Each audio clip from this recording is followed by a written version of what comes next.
Escute bem o que eu vou te dizer nestas palavras.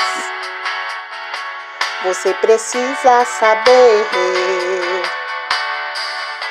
Jesus te ama.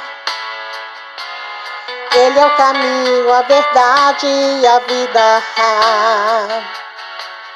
Ele quer te salvar. Ele morreu naquela cruz pra te perdoar.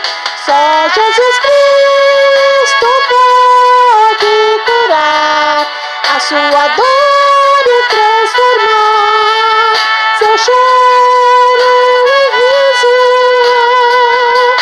Só Jesus Cristo pode te libertar, te transformar